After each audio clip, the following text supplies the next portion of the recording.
culture that we all lost niggas in. Elevated innovation over ignorance, I represent it. Suburban tenant, 5 or less percentage. Close curb, but the Mac 11 much of vintage. Blow flourish, double back and come and get your niggas. Pass the power to your people, it ain't nothing realer. Faced with this decision, it's a funny feeling. Knowing when you tell the truth, they gon' come and kill you.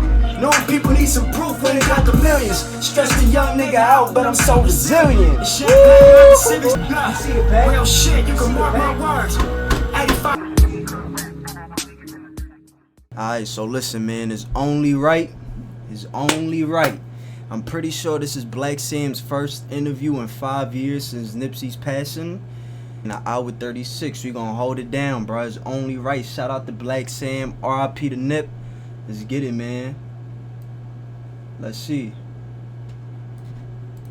Me and my brother, we used to sleep in the living room with my mom's, in the same bed at my grandma's house. Like, we didn't have a room. We was young, 6th grade, flipping quarters, shooting free throws for dollars, buy all the 25-cent bags of hot Cheetos, fill the backpack up, go to school, 7 Remember when chips was 25 cents? Y'all know about that right there. Once we got to a certain age, it was like we were twins. A lot of the things that I got into or opportunities that I seen was from my bro, from little bro. Like, you know, he stole computer parts and then he bring it in the bedroom. We share the bedroom. I'm like, man, get this junk out of here. I'm building the computer. I like, bro, shut the fuck up. You building the computer.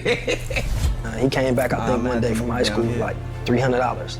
He was certified gifted as a little kid. Anybody that was around him, his charisma, he always stood out. People were always like, nah, this guy's special. When he got out of high school, we was able to just really get to it and adapt.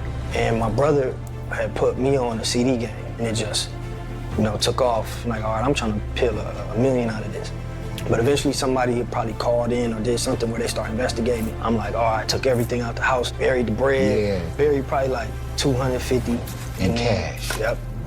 The foundation of what we doing, it doesn't last when you're doing anything illegal or you're on the street. So Hussle was like, no, this is what we're gonna do. This clothing gonna be big. It's gonna be one of the biggest things we do watch. When I first heard him write something, I couldn't believe it. I was like, you wrote this? He like, yeah. I'm like, oh, okay, this is special.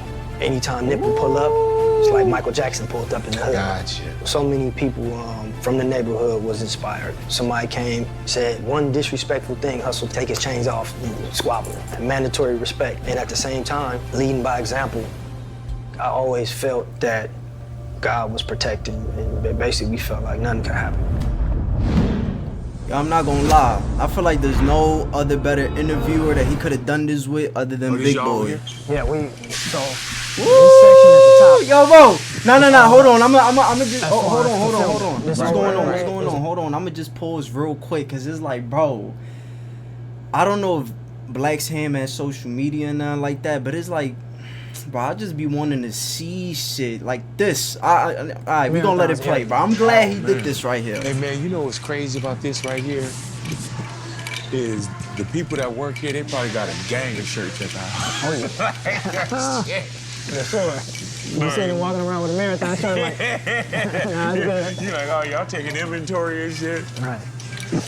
All right, now, this is a very special off air for me, bro. We've done many, but this is like one that's real, extremely personal to me. And sitting down with you, Sam, bro, like for one, first I got to thank you for your time, because I know this is not what you do. You know what I'm saying? And we had a chance, you know, just off the phone, out of the limelight, man. You know, we have great conversations, 100%. And we treat each other as men and as human beings, bro. So I know that your time is very precious, so thank you for allowing me to come down here and sit with you, bro. 100%, man. I appreciate you, you know, thinking to have me on the show, man. 100%. I appreciate it, man. You know? Sam, were you born in LA, raised in LA? What's the background for Brother Sam? Yeah, born here, LA. My pops is from Africa. Yes, sir.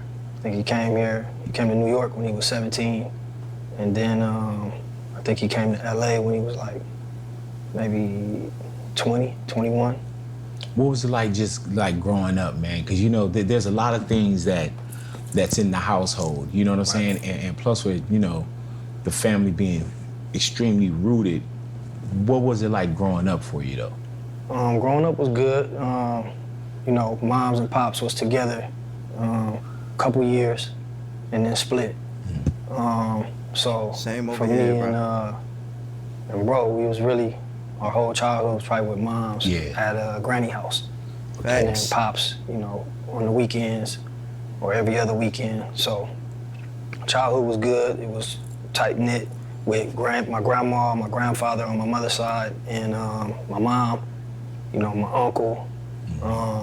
Yeah, just, So it was good, like what we call real family structure. you know, 100%. Yeah, man. Yeah. So with good family structure, man, was there always music kind of in the household, or? Yeah. And if it was, you know, what kind of music? Yeah, 100% oldies. You Yeah. know, Grandma, Al Green, Marvin Yeah, Gaye. man. You know, my mom, 94.7 The Wave. Yes, sir. 100%. That Now, was, Sam, are you the oldest when it comes to Yeah. brothers and sisters? yeah. All righty. And what's the breakdown? I'm about, 82. I'm 3 years older than my brother, and my sister, I'm like, maybe like 10. 10 I believe years. 10 years old, yeah. And just in the household, because like we grew up, man, it was 7 of us as far as kids. Single parent though. My mom took care of us, but you know, we did everything in house. We didn't have 5,000 channels. Right. We didn't have money. You know what I'm saying? I'm rolling up, Was by it the kind way, of the bro. same with you Got to. guys, just kind of in Got the to. household where Like, when you up for understood Nip- the family dynamic and were y'all always tight with each other? Yeah, Yeah. 100%. I think me and my brother, we used to sleep in the living room with my mom's. Yeah. In the same bed at my grandma's house. Like, we didn't have a room. So we was tight-knit, you know, moms on it, working, making sure. And then she saved up some money and bought a house like maybe 2 blocks down. A couple more than 2 blocks on 60th Street, but really like 5 minutes drive from my grandma's house. So when she moved out into her house, then it was me, my mom, and my brother. Right. And then she had my sister. And then so now we in the household, you know, it's a little more struggle because his mom's Right. Yeah, got man. bills and doing things on her own. But yeah, we had to make do. How old are you around that time? I think I may have been like, maybe like, I was in the 5th grade. Hey man, 5th grade, about 10 years of age, man. You know, at that time, do you notice the struggle? Probably not at that time, but when we moved over there, and then, you know, as moms on our own, we start noticing it because it's, you know, you going to high school. Yeah, man. You going to junior high, 6th grade, and then Facts. you went to Tryna- New Jordans. Word, you trying to get see fly, you everybody trying else, to what put they that have, and shit so on. That's probably right around the time. we Word, started yo, Brian, realizing, that's like, crazy, because I remember, and everything he's saying right now I can relate to, because I'm the youngest, he's the oldest, but I got a brother that he's only 3 years older than me, and it's like, and I have another brother that's 10 years older than me, and it's like, the one that's 3 years older than me, we just always like got more along. The other one that's 10 years older, we always got along too, but it's just like a different era type shit. And it's like, bro, I remember being younger, specifically begging my moms for the Gamma 12s, bro. The Gamma 12s, the Gamma 11s, when them shits dropped, that was like 2012, 2013, middle school. She couldn't get them, bro. She couldn't get them. Oh, okay. We don't have it. Right. Yeah, man. Did you always know that you wanted to get it? Yeah, 100%. Early on, huh? 100%. We was young, 6th grade, flipping quarters, shooting free throws for dollars. Yeah, so that hustle had always been in your kind of in your bloodline. Yeah, 100%. I think what's going on here? you know, my mom, you know, was always trying to look and put us in a positive situation. So Fuck, she that had shit never, bro. found like a magnet school, a medical magnet. It happened to be in Watts. So she telling me it's a medical magnet. So I'm going out there thinking it's a medical magnet. It was like 10% of the school was medical magnet. Right, the other right. 90 was, you know, the public school. So it was in Markham Middle School. Yeah. So, you know. So were you in the magnet program, or Yeah. she told you that there's a magnet school? She said it's a magnet school, but I'm in the magnet program Right. Okay. at the school. So had you been studious growing up? Yeah, we was, you know, I was going to school earlier, probably, my mom was working at Kaiser Permanente. So I was going to school, I was going to one of the schools by... Which one, on La Cienega, or which Kaiser was you there? Yeah. Hell yeah. I believe so. And then, so I was going to school, what is it called? Carthay Center. Okay. It's over there. So the change from there, from 5th to Markham 6th, you know, we had to learn pretty quick, but it was good. Like, you know, learning, hustling, making sure if we wanted the kicks, we got them. Hussle came to the same school also, so that was like the grounds to, you know, make sure that we kind of knew how to get what we needed. Early on,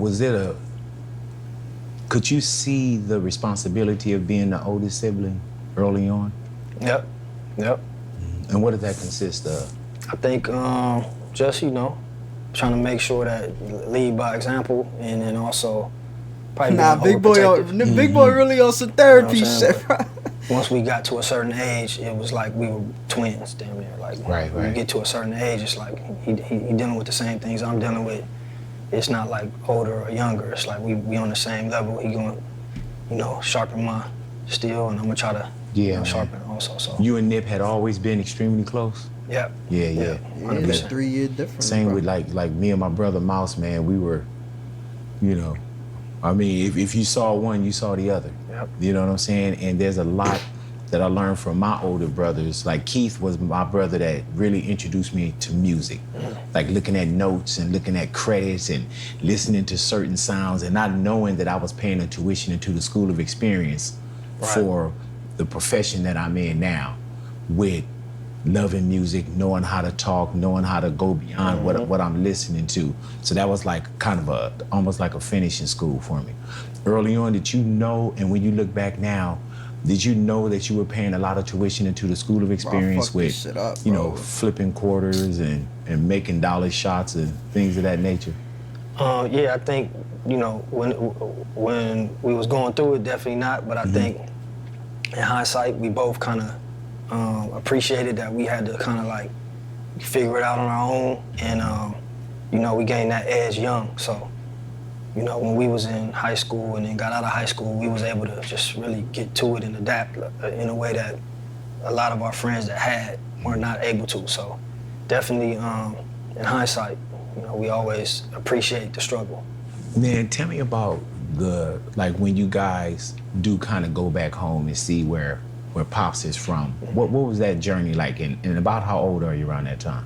Yeah, I think that was 2004, so for me, I want to say maybe like I'm 22, and Hussle was probably 19. Did you want to make that trip? Yeah. Okay. Yeah, I did. You know, the backstory, my father was, you know, always telling us, like, I'm gonna take you guys home. So it was always in our head, but, you know, due to circumstances, we never end up making it out there. And at this point, I'm on the run. Right. Or, you know, I'm feeling like I need to get out. I had a couple dollars.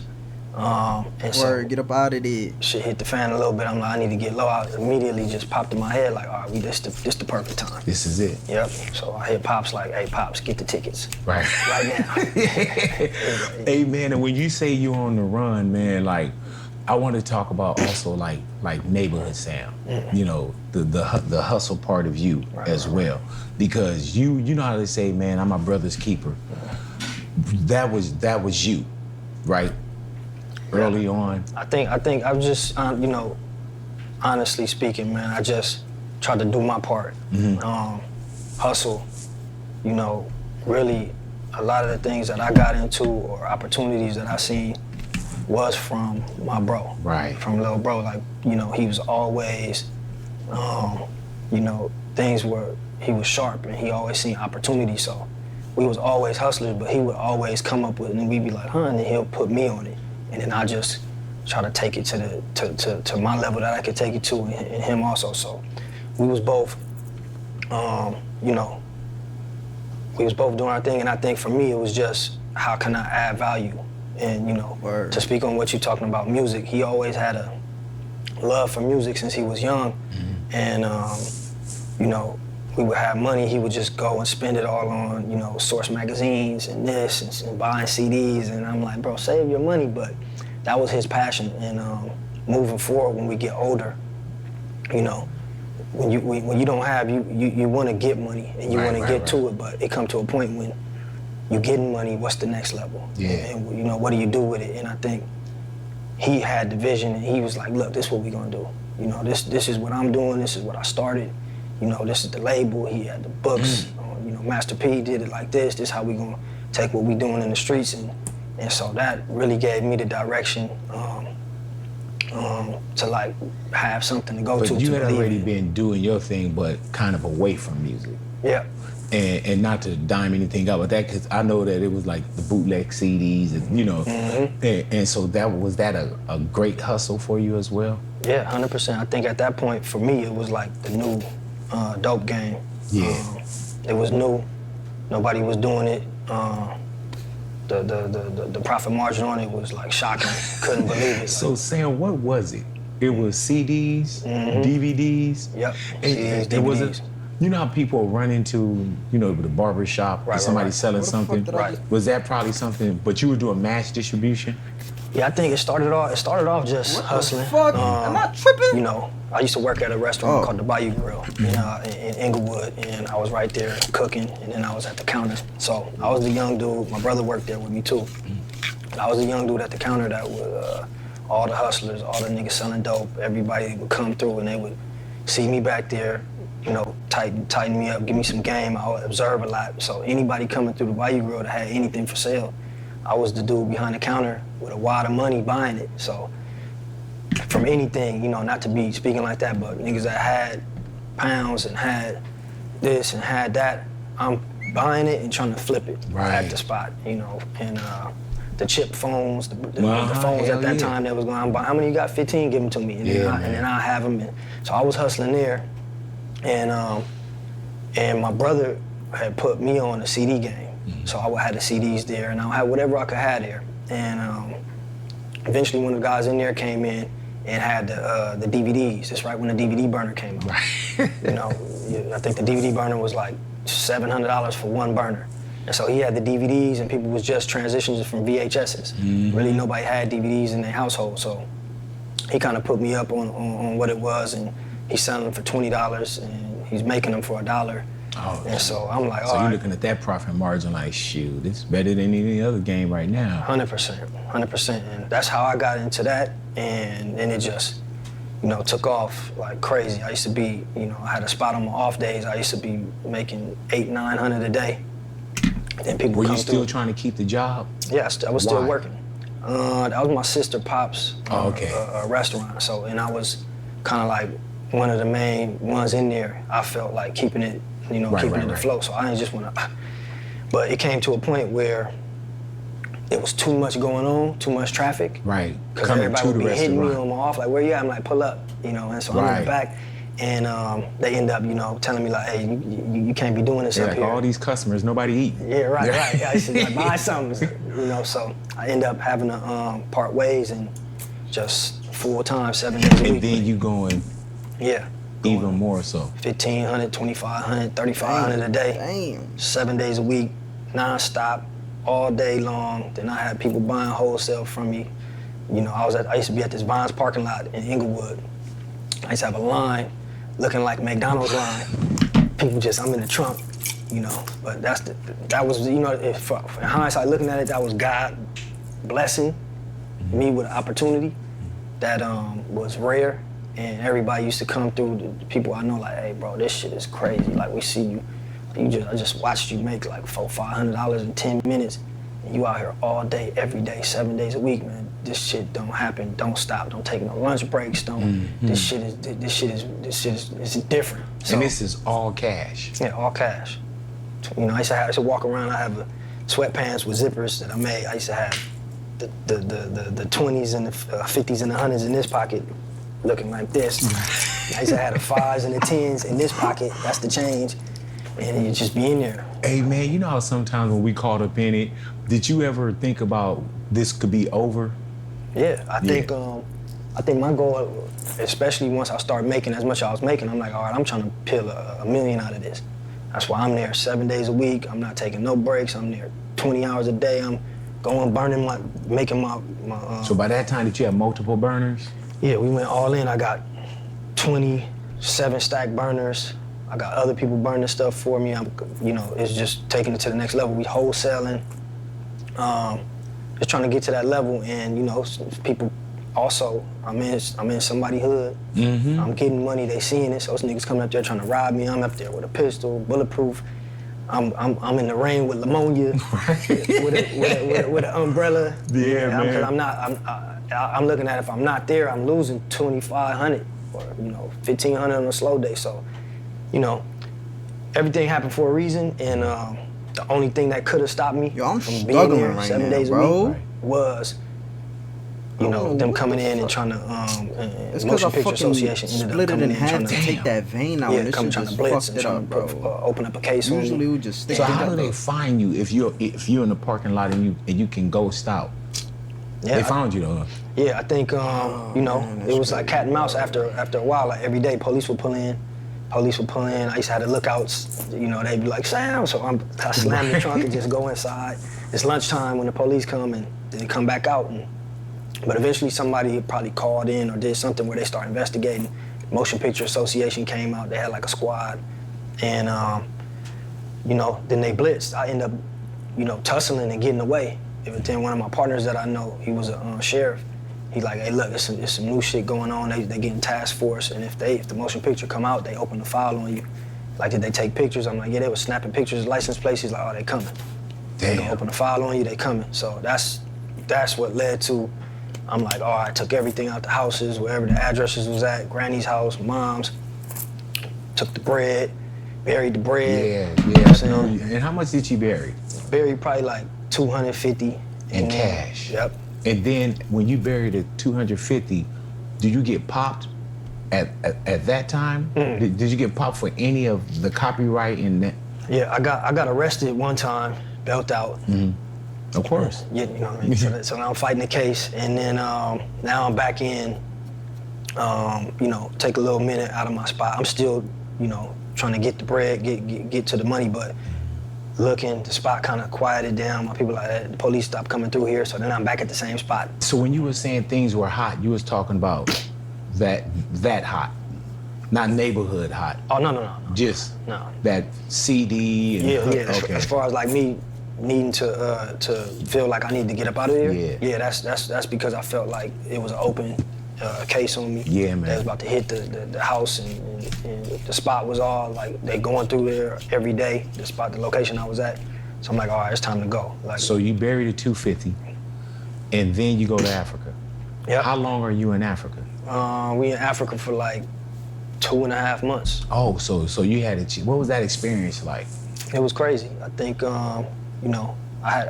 we had to wrestle Nip to go with us. Right, because he didn't want to go. He getting Was money. Nip with you in the when you were doing the CDs and DVDs and No. everything at a distance? And Like, Nip was fuck, doing I'ma his go to thing. Africa, He was bro. I'm getting he was too much hustling. money He out was here. he was getting money a lot of different ways. He put me up on that CD thing a long time ago when he was in high school. He actually built the computer, young, with the burner in it, and was showing me. I was like, man, he's bringing backpacks full of equipment. He stole computer parts, and then he bringing it in the bedroom. We shared the bedroom. I'm like, bro, get this shit up out of here, man. I'm clean. I wanted my shit clean. Right. I'm like, get this junk out of here. I'm building the computer. I'm like, bro, shut the fuck up. You building the computer. So he built it, and that motherfucker was working, and then he stole a CD burner. He got one, and he put it in, and he showed me, and he came back, I think, one day from high school with like $300. And so this is the time I'm flipping burgers still. I'm making like 60, 70 a day. He's like, yeah, I made 300 today, man. And I'm Off of the CDs. Yeah. All the news, he was telling me, I go to Napster, I get it before it comes out. I got a list. And he showed me these lists. He like, I got another 300-400 orders that I'm burning today to get to school. So I was just, now I'm like, all right, show me. And so now he showed me everything. And That wasn't junk anymore, huh? not junk. And at this point, he was still kind of shorter than me. So I'm like, all right, this mine. I took over so he was mad, we arguing back and forth. You take over about the enterprise? I'm taking over this burner for a minute, but no, I always joke and laugh. Like, man, he put any hustle we was ever on, me, everybody, our friends that we grew up with, bro was the visionary and brought it to the team. From an early age. From an early age, man. Early age. Damn. So when you see that there is this lucrative thing that can go on, and Nip is already on it. Right. And you take it, you say, man, it went from, from trash to treasure, and it becomes your thing. Right. You go for 2.5 months to Africa. Mm-hmm. You bury the money before you bounce. Yep. You come back home. Yep. And where was the money buried at? In my mom's backyard. In the mom backyard. Did you see that on like some movie or shit? Shit or? Probably growing up, but I think for me it was like, we in the hood. Mm-hmm. And ain't no banks. Can't keep this I shit don't at want no nobody bank. when I'm gone breaking in the house and stealing the money or breaking into granny's house, or even if the police come. Right.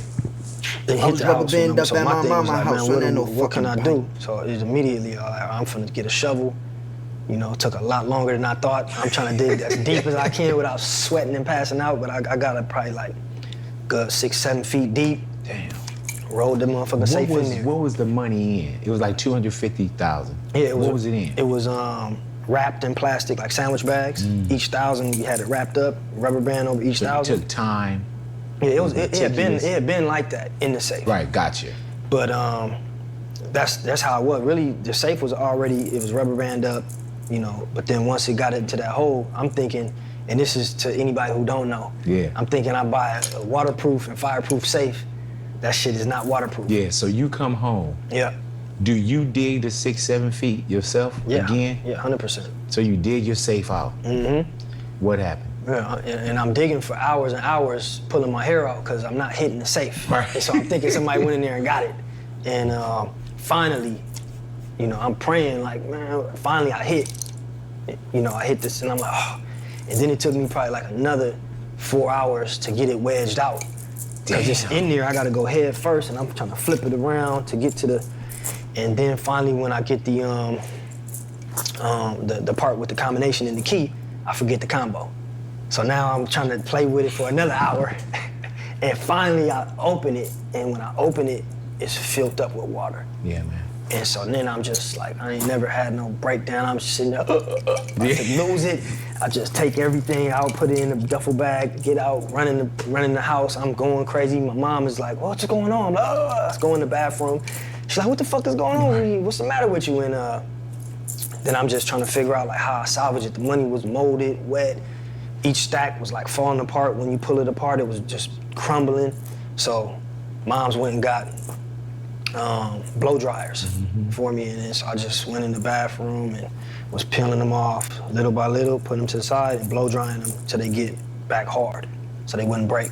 And then bro came in, helped me, moms helped me, pops came, helped. Yeah. And so we was just in there separating them and trying to salvage as much of it as we could. If Blacc You Sam put was a New 250 York in. nigga, he would Yeah. have said How much you until do? they got hard, pause. Young probably like niggas a is always good- pausing some shit, fucking immature. Maybe like good 50 was just like, Niggas need to Gone. stop that pause. like you couldn't do nothing with it, broke all up.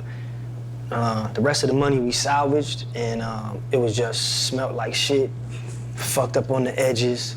But this was like we counted it up and was like, all right, this is what we got. You And want then to was the dig it up, campaign. shit, 100 Like, man, something we gone, next check molded. cashing.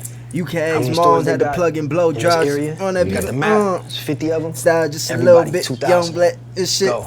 And we just get money orders. Money, yeah. But it's so orders, beautiful money when you orders, get 2,000, rich in 2,000. it. It came to a point where we couldn't even walk into the Like a Knicks. to the Knicks. As soon as we get in the line, they're like, oh, hell no. Get the fuck out the store. That money, that bullshit ass money stinks. So we was banned from the Knicks. Everybody from the Knicks all over the city, if anybody working in the Knicks, they remember us. Damn. And we was coming through with the 2,000, trying to get $2,000 money orders. And so you lost 50 off the top. But it's so And then the beautiful other when you get rich in it. was stinky money. Yep. But you were able to get that back. So you lost 250 complete. I mean 50 complete. Yeah, 50 was And like, that's 50 real ones. Yep, 50 real ones, man. And it was all the 100 stacks. Damn. The 100 stacks be just 10 bills. It was the 5s, the 20s, and the 10s that survived, because the top, it was 1,000, but the top 2 bills would go to waste. The bottom 2 bills would go to waste. So when it's a 5, a 10, or a 20, you may lose like $40. On them 100 stacks, you lose the faux top and the faux bottom. That's the whole 1,000 gone. So it was the low denominations that we were able to save, which was good. And it was good that, a lot of the bills was low bills, so. Where do you go from there though? Once you dig it up and you do all the nicks and try to get it back, what's the next so-called hustle that comes? Because is the other game gone now? The other game is not gone at this point, but it's different, and I'm hot. And you know, my goal was for number one, I'm not spending shit. Right. So at this point, I'm not spending nothing. I'm in the bucket, you know, I'm not spending nothing. But we had one good Christmas, made sure that the fam got cars and everybody was good. And after that, I'm not spending nothing. And at this point, it was like we gotta spend it. So now it was like, what we gonna spend it with? And Hussle was getting money. Hussle was like, look, this is what we need to do. So he like, man, I'm putting everything I got in it. Let's throw some money at it too. So that's when we went, and that's when we on the jewelry, and we spending money on certain things and really building the label up. You know, all equipment. All you know, money. Bought a spot, got another spot in Atlanta. We just going trying to, like, you know, build the infrastructure and get the team right. So I ain't gonna lie, this is one of the worst blunts I ever fucking rolled, bro. Like, I don't know what's going on. I should have never took that shit out. 100%. So take what we have and put it into music. Put it into, you know, the dream. Yep, 100%. Did you trust that early on? Because you had already seen it. Yep. You know what I'm saying? Yeah. Yeah, I trusted it because, like I used to tell everybody this, but him also, when I first heard him write something, I couldn't believe it. You know, I was like, you wrote this? He like, yeah. I'm like, oh, okay, this is special. And so, you know me, I'm like, shit, my brother wrote that? So I start trying to write some shit. And I'm writing for 2 weeks, and I just threw the shit away. I ain't got it, so man, at certain points, did it feel like Baby Bro was leading Big Bro? No, 100%. Yeah. 100%, man. 100%. And you know, even since we was young, we always knew he was like... You see, and that's crazy, bro. That's something that you got to pay attention to, because it's like a lot of... I even said this in my video yesterday. That type of loyalty don't exist no more, bro. A lot of niggas, if they was Blacc saying, bro, they would have been on some hating shit. They would have been on some low-key secret animosity, envious shit. But it's like Blacc Sam embraced his little brother, bro. He showed him love. Like, that's my little bro. That's my little bro. Come on, bro. Like I said, I'm the youngest, and it's just like, come on, bro. I ain't gonna get into that. Shout out to Blacc Sam. He a real one, bro. Like, special. And you know, it was always for the older brother. You know, it's an honor that my little brother is doing, you know, things that I can be proud of. Right. And just, you know, never failed, man. Since we was little, just so you always. Saw how special your bro, how special Nip was before the world knew how special he was. What? 100%. I think anybody at this time, a lot of people ask me this question, like, man, when did he? And I'd be telling them it wasn't no when, it was always. Anybody that was around him from young, he was certified gifted as a little kid. Anybody that was around him, his charisma, he always stood out. People always were like, no, this guy is special. Mm-hmm. From a little kid to junior high to high school to, you know, in the neighborhood. The homies, everybody like, no, this dude is special. Everybody, you know, Nip led, you know what I'm saying, that people followed and respected and looked up to. Older, young, it didn't matter. They knew. Who tapped into the neighborhood first? Hussle. Oh, really? For sure, Hussle. You know, I'm young, and I'm going to school in Watts before him. So as far as like knowing about hoods and gang LA culture, I was exposed to that first, going to Watts and going to school at Markham, outside of our neighborhood and what we saw. But once, you know, obviously Nip get older, Nip in our neighborhood, which I never wanted him to be a part of. Right. You know, honestly, you know, anybody, and I say this, anybody that grow up and understand, you don't want your little bro being a part of, you know, some shit that you know is destructive. My goal was always, we gotta get this bread and we gotta get the money and we gotta, you know, we need to make sure that we own. So, you know, seeing Hussle and me not being able to do anything about it either. Right. You know, it's like, man, you know, only thing I could do at a point, it came to a point where Hussle was so deep in and so involved and so much going on around him in the neighborhood, with the politics in the neighborhood. It's like, all right, now, you know, I gotta be there with bro, and I gotta be, and people need to understand, like, yeah, this is his bro, and his bro is here, and, you know, if nobody else is tripping, I'm tripping. Mm-hmm. And Nip had a certain unit, and that was our unit. But yeah, definitely Hussle. Were you always concerned when you start seeing him going down a certain path? Because you already know, man, like, dude, he's studious, he reading books, he building computers, you know what I'm saying? Yep. And then there's always a time where we got some of this and some of that, you know, and he had this and he had that. Were you concerned when you saw Nip kind of getting in a lot more? Yeah, 100%. What would you tell him? Would you tell him like, man, you got this music, or he just wasn't listening? I think at that point we was all trying to get money. You know, Hussle was getting to the money, but at the same time he was associating and hanging out, and you know, I'm like full time, get the money. Hussle is half and half, and you know that other half could get you going for a long time. So that was the dynamic at that time. Once it transitioned into full time Hussle trying to do the music, that's where I felt like, okay, this is the opportunity, and honestly this is what now, okay, whatever I can add to this, whatever I can help with in any way I want to be there and support, because this is the direction that I know. Number one, bro, is super talented. Well, I know what happened, but it's like I've done it before, and this shit ain't never fucked up. I told you, like, come on, man, let's do something else. This ain't gonna work. But you know, I full-heartedly believe, and I know that this is his calling, and this is something that's, you know, channeling his energy in the correct. Yo, you know what's way. crazy? Could you Hold on, I just want to pause real quick just to say this. Bro, everything he's saying about Nip being a young kid and how he always thought ahead and he was always the visionary and people followed him whether they were young or older than him, no matter the case may be. You know, the way he grew up, the environment that he grew up in, him being so bright, and he still went the route that he went. And they took him out the way they took him out. Not only that, but his name is Ermius, which means God will rise. He has that shit tatted on his eye. God will rise. Bro, I'm a firm believer in God.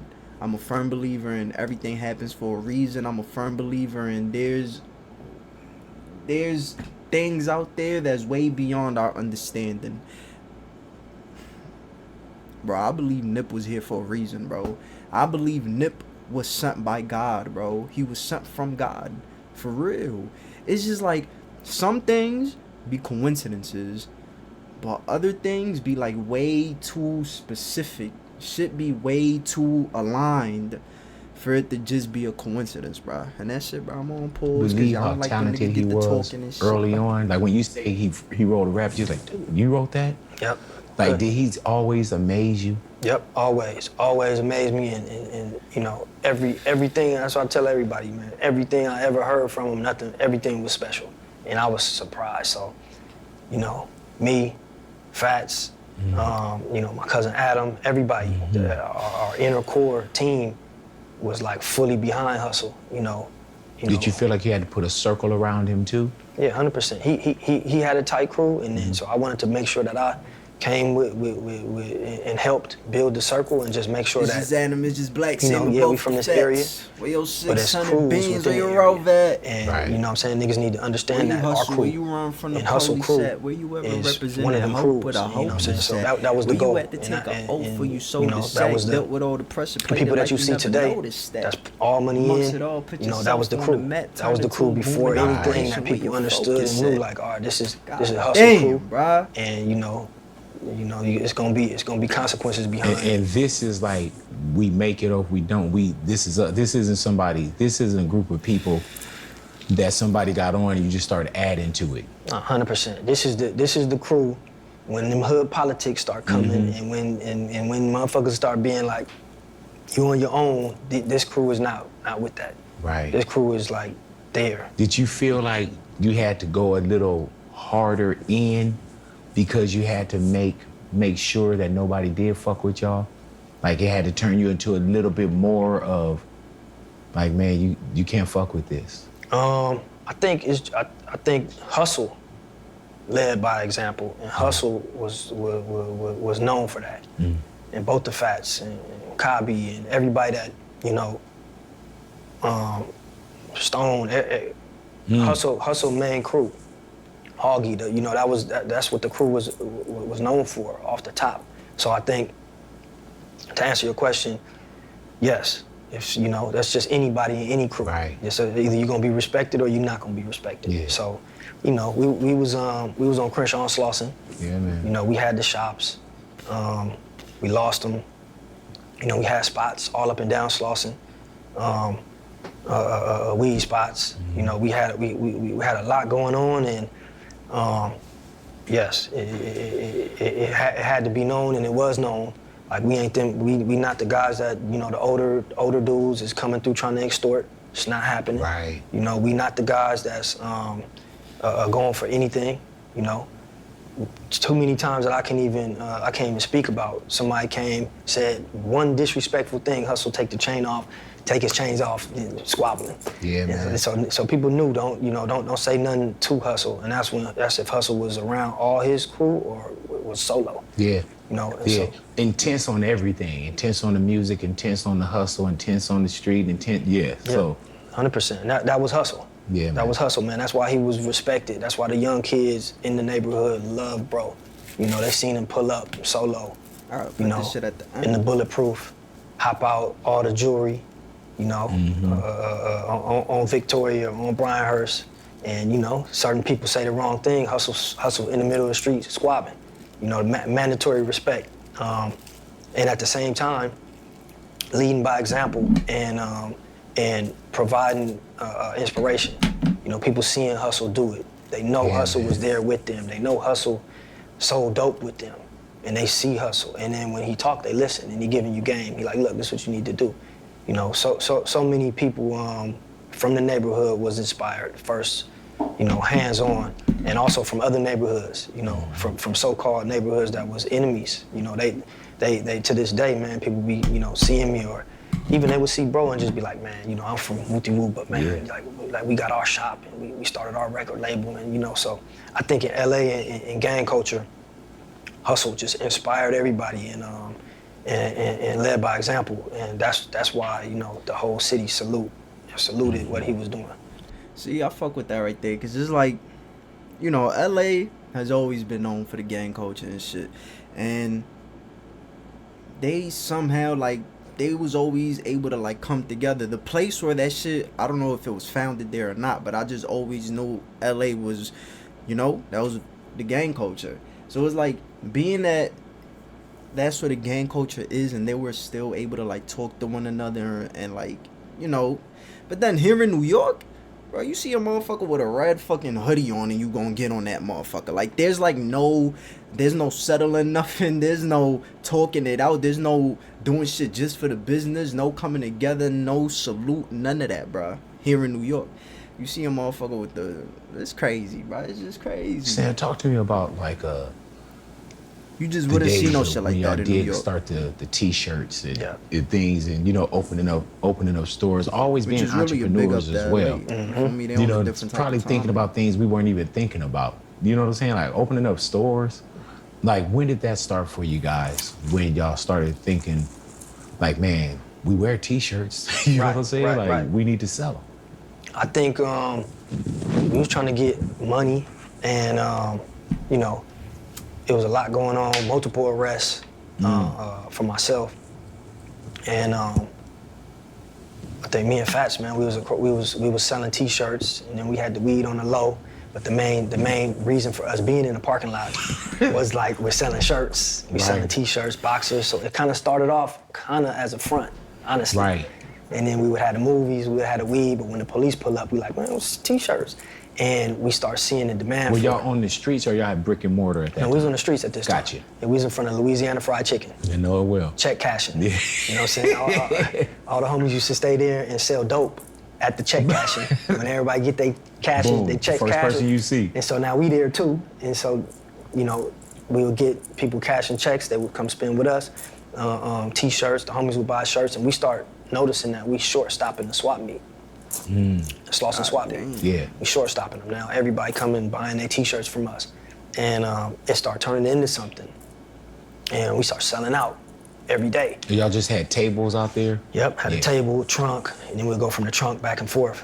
and turned that spot into a money spot also. And then police. Yo, bro, hold on, cause I'm just over here scrolling this shit. You ever heard how? You ever seen them videos where people's like, oh, when the girl is casually talking and she says one thing that lets you know she's not gonna be my wife? Yo, bro, I could go through a girl's IG, social media, whatever the case. If I see one specific type of picture where like she's doing too much, it's like, yeah, I see, bro. Like, that's a fucked up way to judge, because it's like, why is you judging her just based off one picture? She could be the most loyal girl ever, holding shit down, you feel me? Because of that one picture, that shit already altered my judgment of her, bro. That's fucked up, bro. That's fucked up. We start coming and start seizing our stuff. Is this after your DVDs? Yeah, this after that. So, gotcha. You know, I couldn't go to that spot no more because it was done. And so now I'm like, we need to find another spot. We got blessed and found this spot, and it turned into something again. And obviously, same program. We there every day. Mm-hmm. I'm going, you know, Hussle, making his rounds, pulling up on us, chilling with us for a minute, going back, doing what he needed to do. He had spots, other spots everywhere. He was doing his music. And Fats, I used to pull up, knock on Fats' door. Hey, bro, come on, get him at 6 in the morning, and we'll just be there, bleeding it till like 12, midnight, 7 days a week. And, you know, we would have never stopped. Police came, kept coming. Finally, they came and they start seizing our clothes, taking everything. And I'm talking about back to back, we'll go spend $1,500 on just a gang of shirts. They'll come take it the next day, take the next day. So we just getting defeated. Like, damn, we can't keep spending this shit. And they taking it, talking about they giving us a ticket. And I think it was in a documentary, man. But I remember the one police officer. You know, we like, bro, it's a black officer. He'd be like, man, why you keep taking our shit, man? We selling shirts. He like, man, shut the fuck up. Y'all niggas want to sell T-shirts, you know, go rent a building and pay lease like the rest of the tax-paying citizens. So I'm like, man, fuck you, man. So he ended up leaving. And so we sit on the curb, I'm mad, feeling defeated, and I just look up. And I'm looking across the street at the plaza, 3420, and I see a big-ass for lease sign. So I was like, oh, that's God. Yo, I was just gonna say, that's crazy, bro. What I just said about the coincidence shit, bro, come on, bro. That's not, bro, that was too aligned. They end up getting locked up, shit like that. The police officer just finished saying what he was saying. He looks up and he just sees that sign and comes up like, bro, that's not no coincidence. I don't give a fuck what nobody say. I'm saying that's God. That's God. I called the number. That's God. And we end up getting that lease. And that was the first brick and mortar store we had called Slauson Tees. And literally sitting there and looked over, and there it was. That's crazy. Yep. And I was like, oh, that's a sign. So we got it, and same thing. We up early. We got the tables. We started off with one table in there with like a box of socks, because we spent everything trying to get the place. Damn, bro, that's crazy. And him saying stuff like this just brings me back to like even before his time, before his mom's time, his dad's time, his grandparents' time. Like, it's just something about his family history, bro. Because I will read the Bible, and you know, in the Bible, God has all these different people who he's telling them, like, your family is gonna be, your bloodline is going to be blessed for centuries and centuries to come. Your kids and stuff like that, they'll be blessed. So it's like this, whatever he has, that gift, that spiritual connection that he has, is like, that shit goes like deep type shit. That shit probably... Then things start rolling again, And now we making money back, hands over fist. You know, the journey, it was always ups and downs. We up for a minute and then we down. We up for a minute, we down. But the key was just stay at it. And Slauson Tees turned into something just like crazy. We across the street, we had the homies across the street with the tables, had the check cashing. We had them pointing to sending everybody traffic to us. And it was just ping pong. We running across the street. And you know, we had the movies, we had the weed, we had everything booming. People coming from every different neighborhood, all they girls coming to Crenshaw and Slauson, pulling in the lot. Slauson Tees turned into something that was just like big, and it was bigger. And then Nip is doing music, and you know, anytime Nip would pull up, it's like Michael Jackson pulled up in the hood. Gotcha. Nip pull up, everybody pulling up. And this is before any deal, anything. we'll be like, bro, you gotta stop pulling up and hanging out in the front, man. It's, you know, you got 100 Crips in the front, customers driving by scared to pull up. This is at that time. So when you see that you guys are brick and mortar, things start going, that had to give you that bug of, like, man, this is something that we can continue to do. Yeah. What did you learn early on when you go brick and mortar? You know, we was no rules at that point. Oh yeah. So, you know, we was hungry, we was thirsty, we was doing everything. We had fake Louis bags, we had fake Lacoste shirts, we had the fake Nikes. Remember when the Jordans, everybody had, we had everything in there, and you know, we was thinking it was never gonna end. We was like, oh, this is crazy. The store ended up making damn near like $4,000-5,000 a day, just cause we had right. the Jordans, we had the this, it was just, you know, and then we get hit. You know, we get hit hard too at this right. point. Detectives. Oh, shit. Motion Picture Association come back on me right there. 77 precinct. So they hit the shop. You know, it was multiple, you know. You just saw different jackets. Yeah. Just reading it like, oh. Yeah, I got stuck. That's what stuck me. That when they raided that got me stuck. I ended up, I was already out on joint suspension, had like 5 or 6 felony arrests that I was fighting, and then this one they came in, probation department came with them.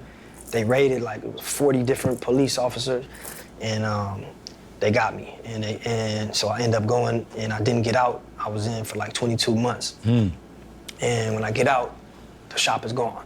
We lost the shop. So it's almost 2 years later. 2 years later, but Hussle got signed, and Hussle was in New York, and Hussle is in the magazines, and so my whole time in, I'm getting, you know, I'm feeling like, all right, I'm not even tripping. It's meant to be. I was out for as much as I was needed to try to help as much as I could, and then now bro got it from here, and transition has happened. You know what I'm saying? And you know, and you were getting word that Nip was moving. Yeah, he's sending me, you know, I'm on the phone with them every day. I'm hearing about it. He's sending me magazine articles. You know, I'm listening to the radio. You know, I see the music video, the first music video, Hussle in the House. So definitely, man, I'm in there just like, you know, pumped and happy. Like, this little time ain't shit. Do you know you're coming home to it, or did you think it moved past you?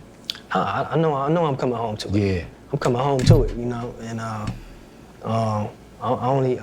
wasn't doing a lot of time, so, you know, I think Hussle was, his key was like, you gonna come home to something legit.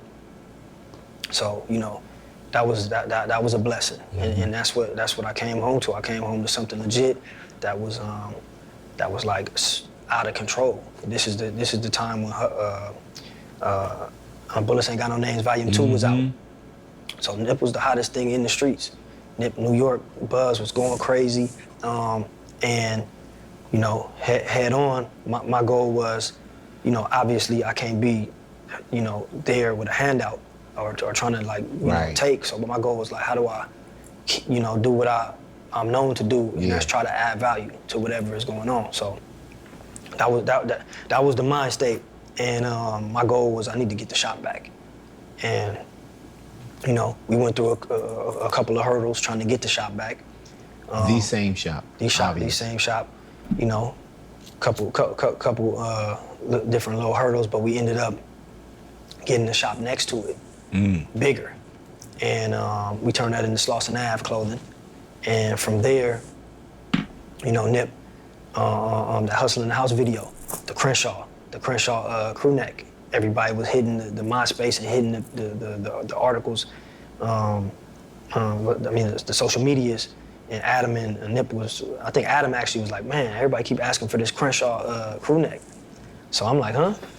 I'm like, hold on, what you talking about? He like, yeah, the sweater Nip had on in the Hussle in the House video, everybody on here, that's what they, man, where can I buy one, where can I buy one? So I'm like, all right, that's it right there. That's all I need to hear. That's God. Once again, like, okay. So me and Fats, we about to make these.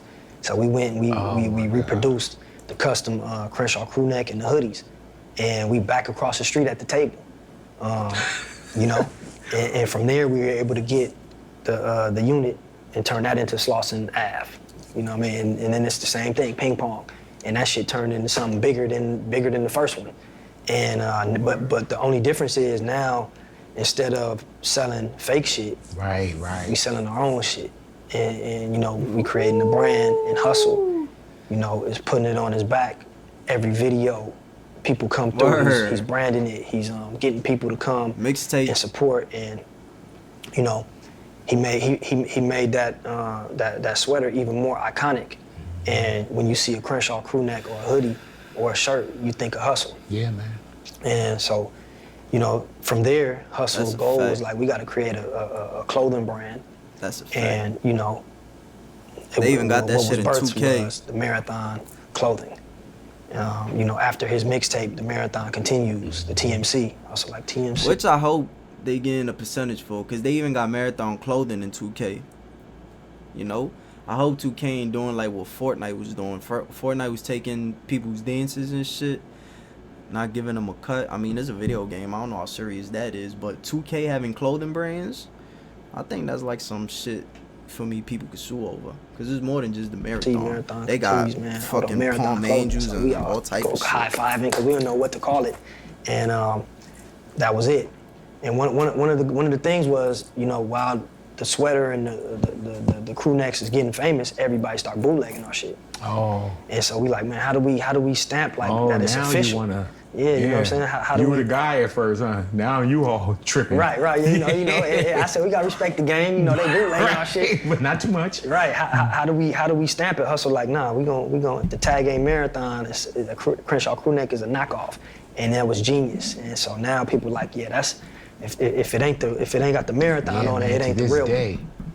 Yep. And you know, and it was off to the races, man. And you know, just direction from Hussle. You know, always. I remember he had some people come through with cameras in the shop. And you know me, I'm in the shop. Man, who was all these people, all these white dudes with cameras, man? What's he like? Nah, they cool, bro. So I'm looking, they taking pictures. It end up being the Hundreds. Mm-hmm. Maybe I talked to Bobby Hundred. He like, I'm doing a blog. I want to come to the area. I want to drive around with you. I want to come to your shop. And so, you know, initially I'm like, man, we don't need all these dudes in here taking pictures, man. The next day, we had surfers, we had white dudes coming through. We seen so much traffic. Everybody was coming to the shop trying to get a Crenshaw hoodie or Crenshaw crew neck. And so I was just like, man, Hussle. I'm telling him, he's like, I told you, bro. He knew it. And it just turned into, you know, something. Wait, hold up. He spoke about the $100 mixtape yet? The Crenshaw mixtape? Kept going to something big. He Hussle, sold that shit for 100 and Jay-Z, we need a branded store. We need a store called the Marathon Store. And it needs to be like, you know, our version of the Sanrio. We need to create products. The Marathon Store needs to create, you know, Marathon clothing products, the Marathon branded products. You know, he was talking, I want a branded money machine. He was just, you know, giving us the ideas and we taking notes like, all right. And so, you know, I want to have a Marathon water. I want to have he's just telling us like, you know, and we start seeing the vision like, okay, all right, this is something big. And, you know, little by little, you know, we was just stacking the money. You know what's crazy? He was just mentioning everything he wanted to do.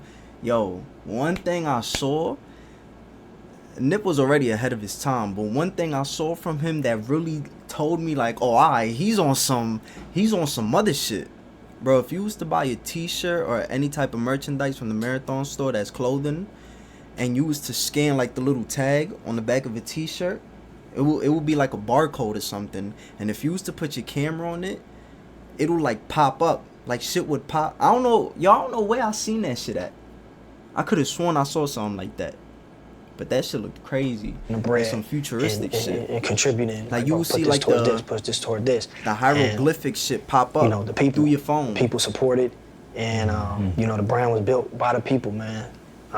Just the area, anybody would come from out of town, they would always want to come and support. And so we were able to open that the Marathon Store, the official. Do you know what's crazy about even just Marathon and Crenshaw? Like Crenshaw was already famous. People knew Crenshaw, you know, movies and On the Wall. But y'all made Crenshaw worldwide. Yeah. And it's crazy, man, because I know that you've seen people that look like they wouldn't even know about Crenshaw. Sam, we're taking a brand now, and that you see is worldwide. And you got an amazing crew. You know, you can't even say staff. You know what I'm saying? You got you have an amazing crew at that time, bro. Did you ever feel like man, this is really happening? not were you surprised by how big things were becoming, but did you always envision that either your little bro was going to be this guy, or did you always envision that there was something bigger for you guys together, or you couldn't see what this either was becoming or what it is now? I think definitely never, me personally, I never envisioned that, you know, it was gonna become, you know, where Hussle took it, I had no clue. But I always felt like we was gonna be good because we was hustling. Mm-hmm. And we was gonna, regardless, we were gonna have. That was for me, that was the thing, like we wanna make sure we wanna make sure the family got it. Got it. Like Granny getting a new Jaguar. Mom's gotta get a Benz. Ooh. Pops gotta get a BMW, you know, and get some jewelry. And y'all were able us, to do those things. Yeah, that was that's crazy. For us young growing up, that was like you made it. Yeah. So now when you in that, reality hits. Like, okay, hold on, how this can't last. How do I legitimize, or what is the next level? Because it's nothing, you know, it's the foundation of what we doing. Mm-hmm. It doesn't last when you're doing anything illegal or you're on the street. So with that, I think Hussle had the vision, and Hussle was like, nah, this is what we're gonna do. And every time Hussle would lead the way, and I remember Hussle telling like, this clothing gonna be big. It's gonna be one of the biggest things we do watch. And you know, just Hussle, just having the script, like, man, we gonna stay independent with the music. Mm-hmm. You know, we gonna have a label, and you know, I'm gonna always have my masters, and just, you know, Hussle, you know. How do you know that so early on, man? Especially in a time where everybody's like, man, I gotta be on Def Jam, I gotta be on this, I gotta be on that, whatever the label is. Right. How did you guys had a wherewithal to like, no, we gotta own the masters? We hear a lot of that now. Right. And at some point, man, you just want to get in so bad that you'll take anything. Yep. You know, what made him or you guys decide like, no, we got to do it our way? I think that was Hussle, man. Mm-hmm. You know, that was Hussle. He educated himself always, and I think he read a lot of books. Mm-hmm. And you know, I remember him telling me like, look, this is what, and also him trying to involve us and others. I think his what's the word I'm looking for, man? Damn, y'all, I'm not gonna lie. I'm just over here like, I wonder what Nip's response to that would be, like, you know, right now type shit. That's crazy. The way he wanted to build something that other people could be involved in. So if he was thinking solely for himself, maybe he would have been like, oh, I need a deal. Right. But he was like, look, this is how y'all could add value. This is how y'all could have ownership. This is how we could get in business. Yeah, I do music and I'm an artist, but we gonna start a label. And this is how Master P did it. This is how Cash Money did it. This is how Jay and them did it. So it was examples. And he just wasn't saying like this how they did it. He had the details, he had books. He had, look, this is the split, this is the type of deal, this is who they did it with.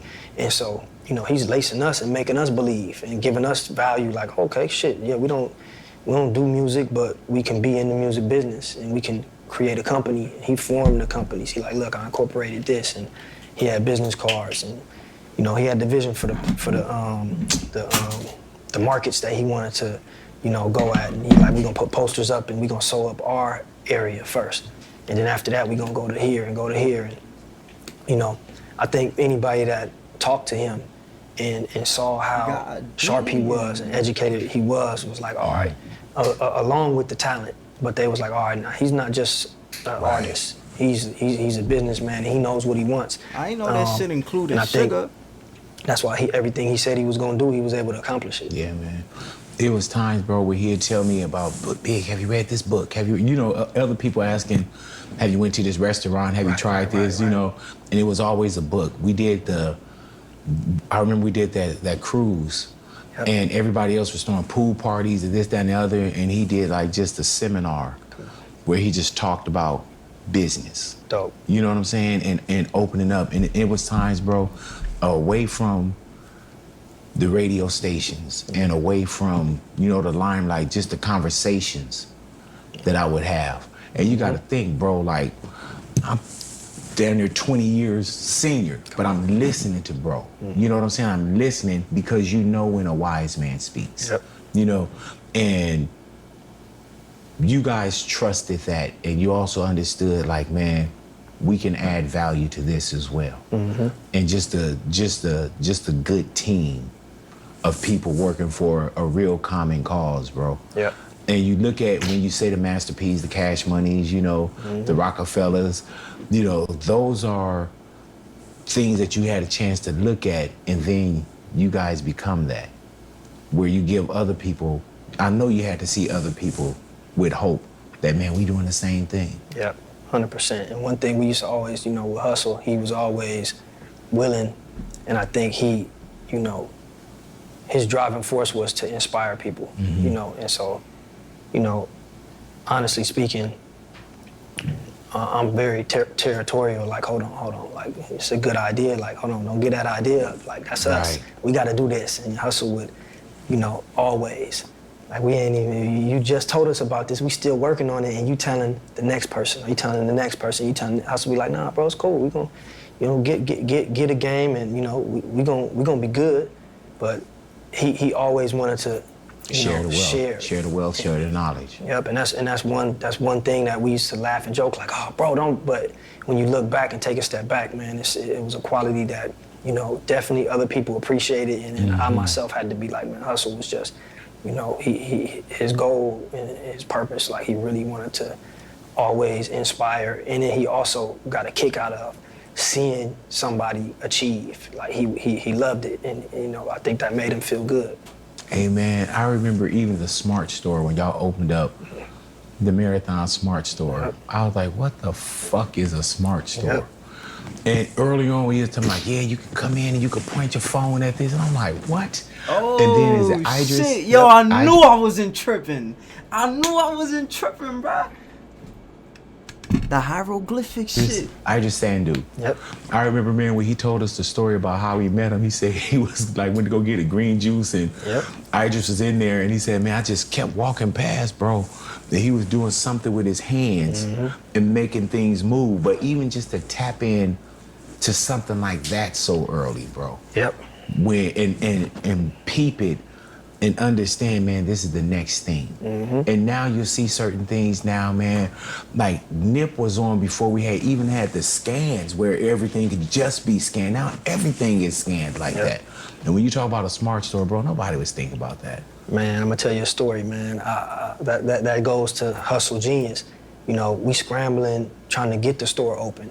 And we did like a little mini doc, and we made sure the store was filled up with clothes, and we trying to, you know, fold them correctly and make sure it's clean, and we finally ready, probably like a week and a half before the grand opening, maybe like 2 weeks, and we doing our countdown, and Hussle like, yeah, man, I just met this guy at the Starbucks.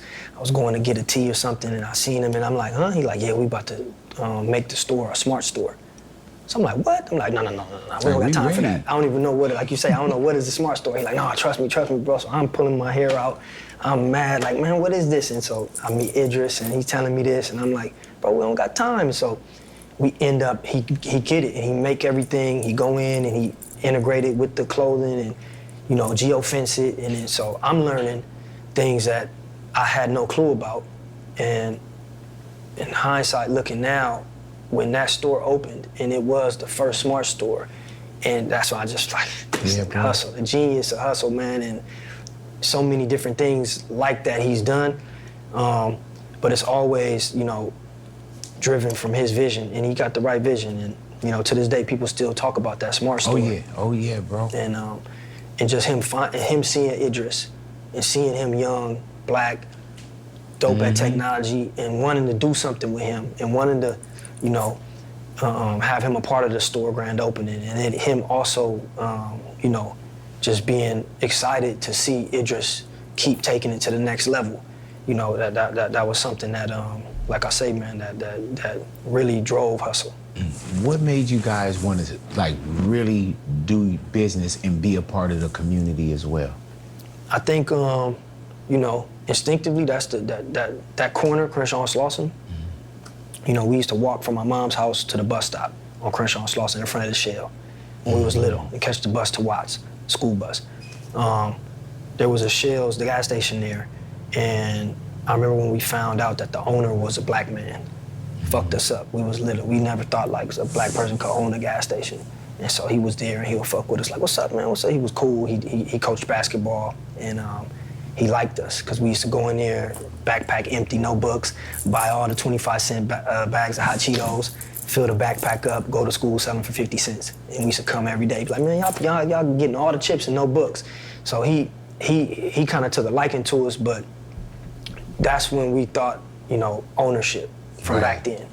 And fast forward, that parking lot behind the Shell is where the shop is. Yeah. Hussle, we used to be in there hustling when it was an abandoned building. And then he sold his first mixtape in there. And then we were across the street hustling. And for us to be able to get the shop in that parking lot, it meant everything because we grew up in that parking lot, in that area.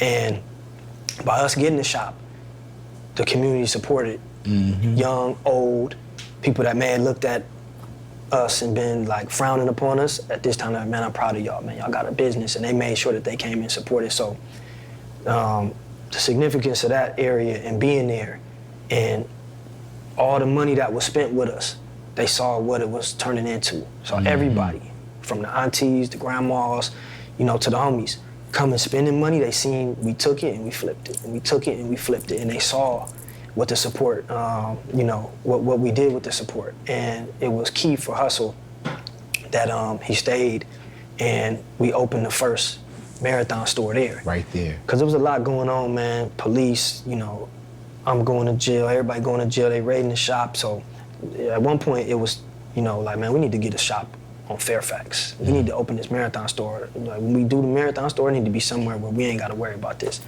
You know, we get into it with the homies sometimes, and you know, all type of stuff. We like, we may need to do that, but Hussle was adamant, like, nah, that's store number 2. Store number 1, we got to open up on Crenshaw and Slauson. And I think number 1, it was because he wanted to inspire and wanted to show people, like, nah, like I'm from this area and I'm doing something big here and I'm investing here. And number 2, you know, it was an obligation because, you know, we was made and the brand was built from the people's support. So it was very necessary. Yeah. Did the owner of the Shell ever know that those were the same kids on the other side of the alley? Man, I don't know. I don't know because he ended up selling it. I don't know, but I hope so. If he seen Hussle, he probably could put 2 and 2. And some of the employees, you know, he hired all the young, you know, 20-year-olds from the area.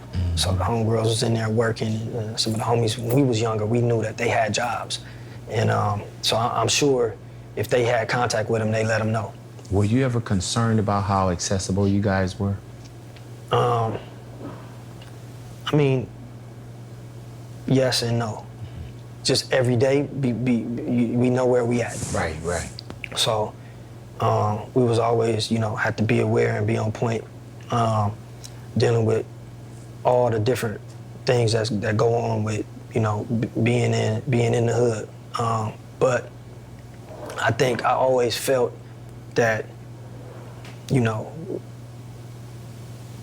God was protecting, and basically we felt like nothing could happen, like, because we've been through too much, so many different crazy circumstances where, you know,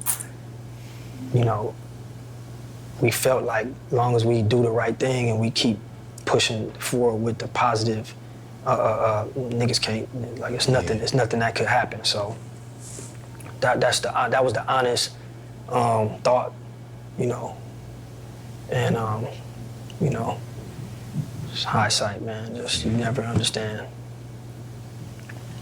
Man, I think as a partner, as someone from the outside looking in, right?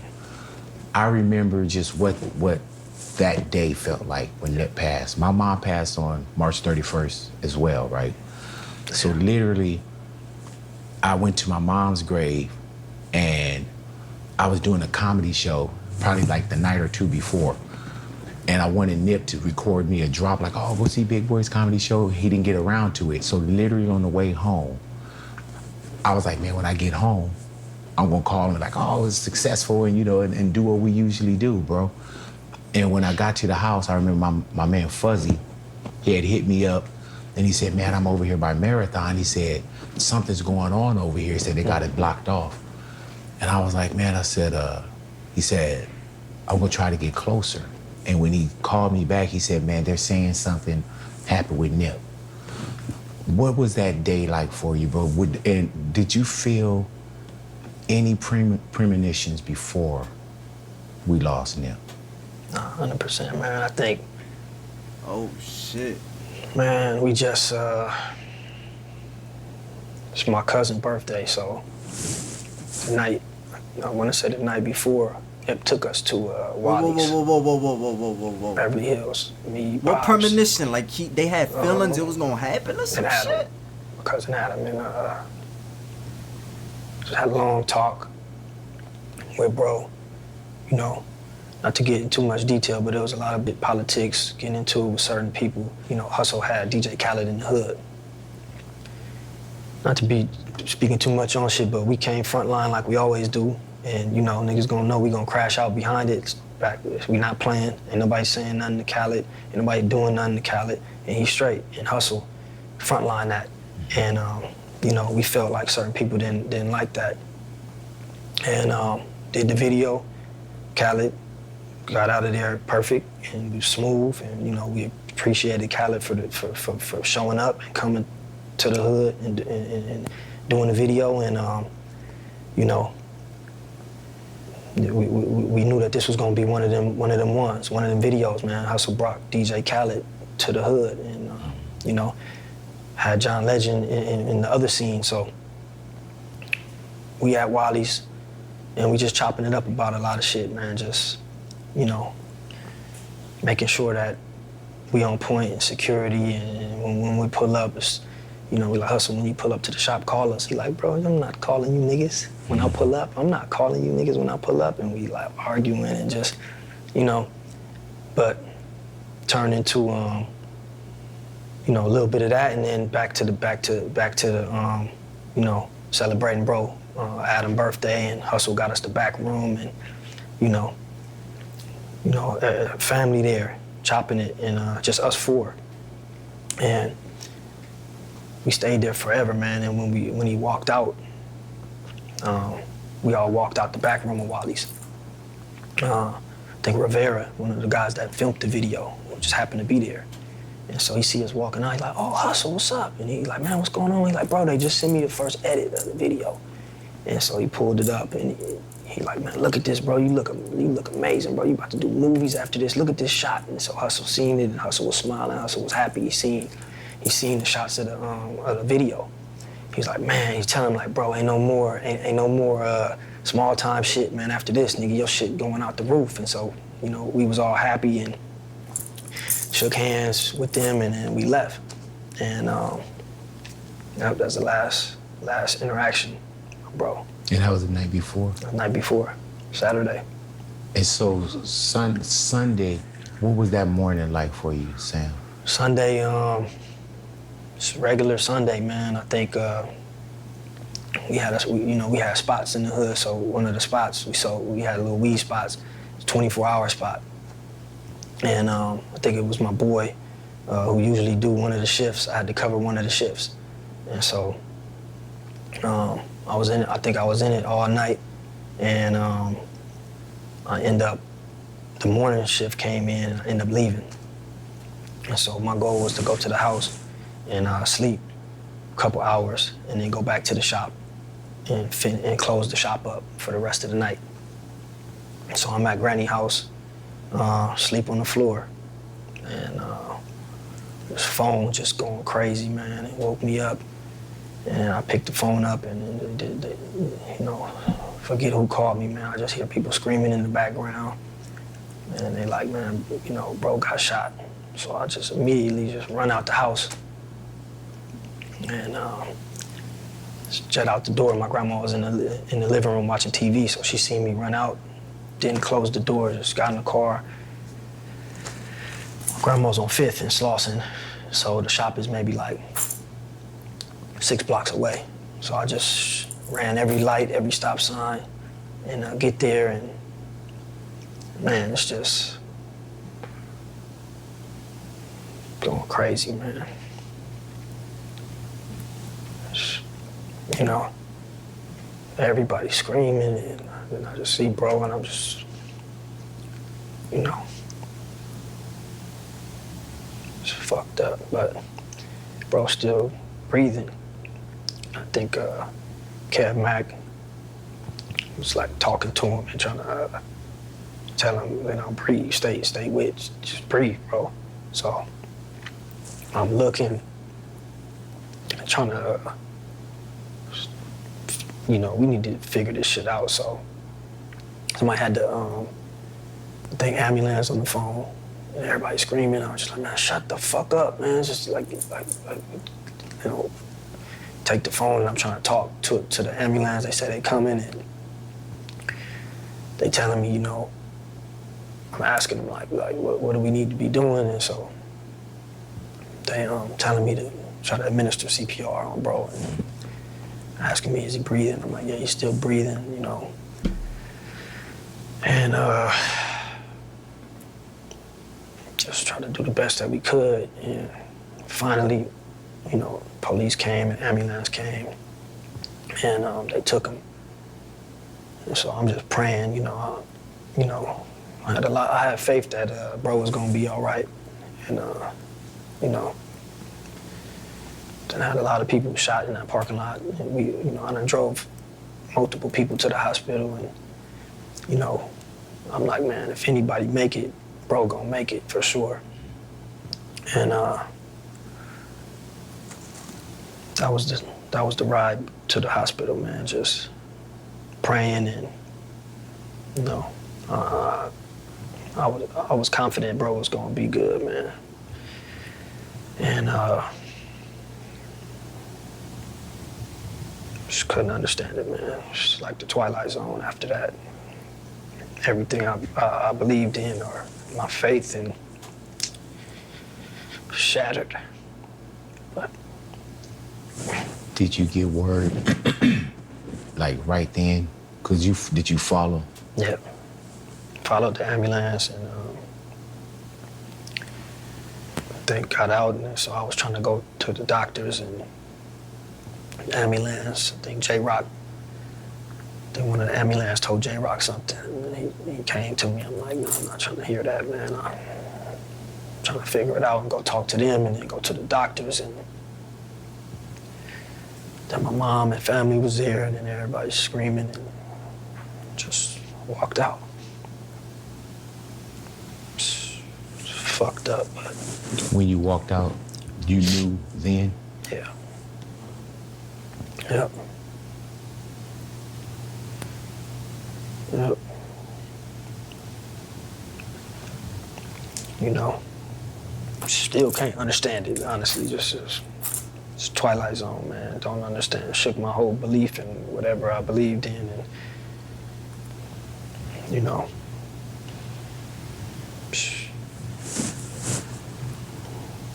Man, that's one of those, it's wild too, because we thought we had it like rough that day. Right. But when we started hearing calls, or we started piecing things together, man. All right, hold on. So since they shared what happened that day, I'm gonna share what happened, you feel me, with me. Bruh, 2019, March 31st, I think it was. I was still in high school, bruh. I was a senior in high school. Yo, bro, I go to school. I don't know what day it was, but I'm pretty sure it was a school day. I was in school. I come home after school, and all I remember is I knocked out in my living room on my couch. I knocked out, and I usually don't knock out from like the afternoon and wake up again like at 10 p.m. I usually don't do that. I usually just stay up and go to sleep late at night. But I knock out. I wake up. First thing I do is grab my phone. And so I go on Snap, because at the time Snap was still like lit and shit. So I go on Snap, and I see some girl post a picture of Nip and her brother, and his brother, not Blacc Sam, his other brother. and they was like in the club and shit, and she's like, oh, R.I.P.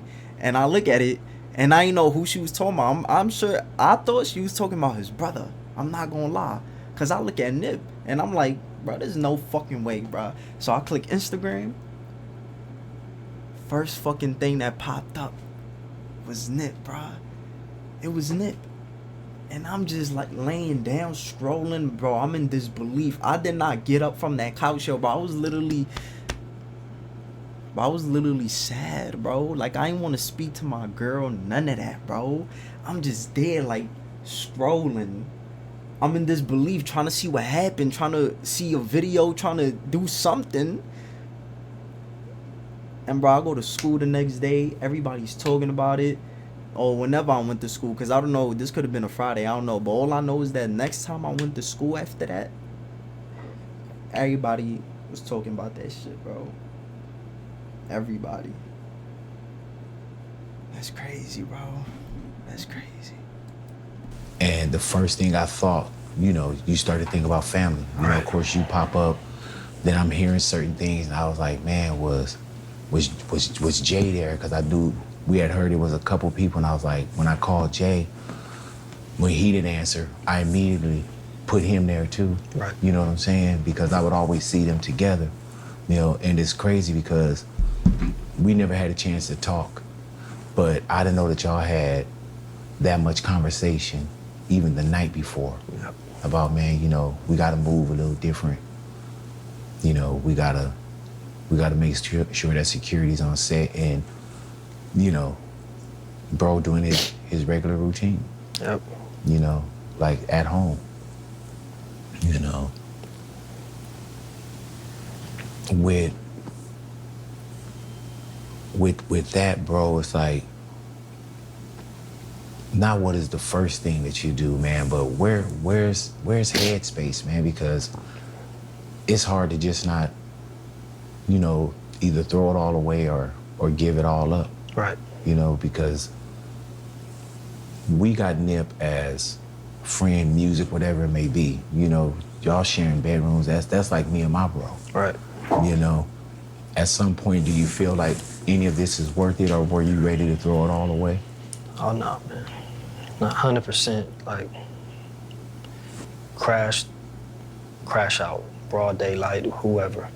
And, you know, we start figuring out who the streets was saying it was, and, you know, that's what the whole unit was like, where's this nigga at? And, you know, that was the mind space at that point. Yeah. Aside from just dealing with, you know, the reality, you know, but it was go time, man. And, you know, they're gonna make sure the kids is good, make sure his kids is good, and make sure we keep going. Is it as random as what the public thought it was? Like, Nip seen somebody, Eric, and talked, and... I mean, you know, he already got convicted, so for me, without going into too many details, somebody come to the shop. They know we in the doorway. When Hussle pull up, we in the doorway. You gonna see me with a hoodie on, and I got a pistol on me. You gonna see one of the team members in the hoodie in the doorway with a pistol. That's protocol when Hussle pull up. So it's Sunday. It's busy in there. Why the niggas in there didn't follow the protocol? I wasn't there. Why they didn't follow it? Maybe they was fucking around helping the customer, doing some fucking customer service. This is what I'm thinking, trying to, you know, transition into some legitimate, just selling clothes. But nobody was in the doorway. And from my understanding, old boy walked up with no shirt on first to check the scene, because he know what's going on in that parking lot. And had a conversation, probably seen nobody was in the doorways, checked Hussle had on shorts, checked everybody else. left. They say came back with a red shirt on. Tiptoed through the alley and went right and started shooting. So to me, that's premeditated. Number one, there's no red shirts in the hood. You can't buy no red shirt. No liquor store sell no red shirt. Number two, when a nigga come through the alley with a red shirt, that's the throw off, or the Bloods did it, or the Inglewood families did it, or the BPS, that's the throw off, red shirt. So for me, he felt he was supposed to do a job, or somebody sent him or whatever, and he was nervous. He was supposed to hit that alley with that red shirt immediately, but he didn't do that. He came in and he wanted to check the scene. He wanted to make sure he wasn't getting into a shootout. And that's my thoughts on it. You understand? So, and can't nobody tell me nothing about that because it just don't make no sense. It's not random, you know. I know Hussle. You know, ain't nobody gonna say nothing crazy to Hussle, because they know what come with it. No matter what age you are, niggas ain't saying nothing crazy to Hussle, wherever you find him at. But on Crenshaw and Slauson, definitely you're not saying nothing crazy. You're gonna come, you're gonna tuck your tail and be humble, and if not, you're getting beat up on the spot. And we done did it a million times. Hussle done did it a million times. So the fact that he left tell me everything I need to know. It was no argument. You know, it was no sense of threat.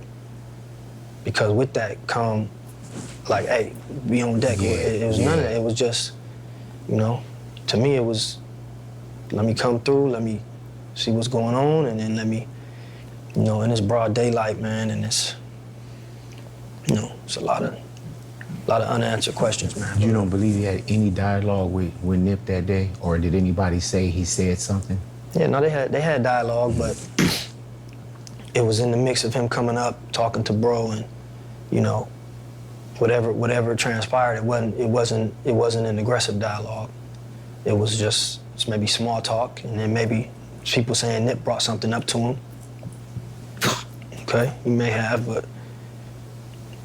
it wasn't small talk, and then maybe people saying Nip brought something up to him. Okay, he may have, but it wasn't to me that don't, whatever the dialogue was, that didn't justify, or that didn't turn into that. You know what I'm saying? He came there for a reason, and Mag got the reverses. I mean, he got the, you know, charges reversed because Hussle asked him something about it and humbled him real quick. But I think, you know, it's gonna come to the light. Did you know Eric Holder before? Yeah, we probably seen him a couple times when he was younger. You know, he hadn't been in the hood like that. They're saying he had some like a snitch jacket on him, or he couldn't come around. You know, me personally, Hussle, Fats, like we seen a lot of the homies raised, because we at that shop 7 days a week. Mm-hmm. You know, before it was the Marathon store, when it was Slauson T, Slauson Ave, we had weed spots all in the hood. So we seen a lot of the young homies raised, from kids to teenagers to adults. We watched them, they know us. We know them. Anything we throw in the parking lot, if you from that area, if you from the 60s, if you from the 30s to the 100s, when Hussle throw something in that parking lot, you coming. You know what's crazy? The fact that Eric Holder motherfucker, the fact that he's the one that, like he said, he already had the snitch jacket on him. You feel me? He was already considered a snitch. So, of course he's gonna be the one that motherfuckers send out. If everybody else already knows how they move, how Nip move, how the whole All Money In team move, they be strapped up in front of the doorway protecting that shit. They not gonna be stupid to try that. So they gonna send the fucking crash out. They gonna send the nigga that, you feel me, or we already have something on him. So it's like, send him out there, you feel me? Like the type of nigga you send to the store type shit. You feel me? For real. From whatever it is. You in the hood, you smoking weed, you coming to our spots. He was never gonna at send the crash any out. functions. He was never at any grand openings. He was never at anything Hussle was doing. He was never at any shows. It's because he wasn't good in the hood. So all this other shit niggas is talking about, I don't know. He wasn't good, you know. He wasn't good, and he was not good, and he was not around for a reason, you know. And to that point, we didn't see him. Hey, Sam, why was it important to you and to the family to make sure that LA had a chance? And the world, really, because I was people flying in from Japan, Germany. Why did y'all feel that you wanted to make sure that you did it at, was it Staples? At Staples Center, and take Nip, you know, through every neighborhood. Why was it important for you to share that with us? Honestly, it was God. It wasn't, you know, it was Hussle and God, because we were just, you know, going through it. Obviously, man, we gotta get this funeral handled the right way, and we're trying to hit churches and, you know, black churches, black preachers, and nope. They were afraid to touch it? So we couldn't find a venue. So that we just like, this is crazy, man. And I think Karen Sybil came and was like, we gonna figure this out. And she reached out and ended up like, man, we got the Staples Center on deck. And I think, you know, LeBron and Live Nation, you know, Rock Nation, everybody pulled their resources together and made phone calls. And, you know, after weeks and weeks of like, we can't get a venue, like, look, this is, we got the Staples for bro. And so at that point, it was like, all right, nah, we gotta, that's crazy, bro. That is God. That's crazy. weeks and weeks of like, we can't get a venue, like, look, this is, we got the Staples for bro. And so, cause it's like, you gotta think about it like this. He kept going to all these different places, and it's like everybody just keeps dubbing it. He kept taking L after L. Nobody's accepting that. Nobody wants to touch that. And he just kept on trying, bro. And look what he ended up with. The Staples Center. That's crazy, bro. That's crazy. at that point, it was like, all right, man, we gotta make sure we do this the right way for bro. And just trying to plan it, and people came and supported and helped plan it and, you know, make it happen. Definitely the family was appreciative of that. And just driving through the city, man, I think, you know, I know how much, you know, the city meant to bro and how much bro meant to the city. And we like, man, we gonna drive through all of LA, through everybody hood in LA. And, you know, so much, you know, pushback, like, nah, we can't do that. Police, you know, we're not giving y'all an escort. Man, fuck y'all, we don't need y'all escort, man. You know, it's gonna be too many problems going through different people's neighborhoods. I'm like, man, we gonna go through every neighborhood in LA and nothing's gonna happen. Watch. Mm-hmm. People gonna be out there salute, cause. And we did, bro. Yep, 100%. Did you feel like you were just on automatic? Like you weren't in the moment? Did you just feel like you were just kind of floating through it? You know, it was just, you know, hardest time in my life, and for the family and everybody, man. But, you know, it's just, you gotta follow through, man, and you know, send bro home the right way. And, you know, to this day, man, it still seemed like not real that bro was gone, but at that time, yeah, it was, you know, hard, man, you know.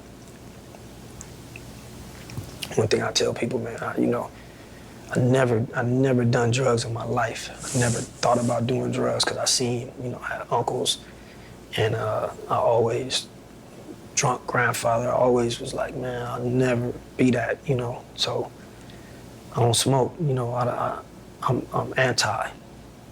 It's the only time in my life that I ever just thought about like doing drugs because I can't deal with it. You know? So make it go away. Yeah, it's something there's no way to handle it. So,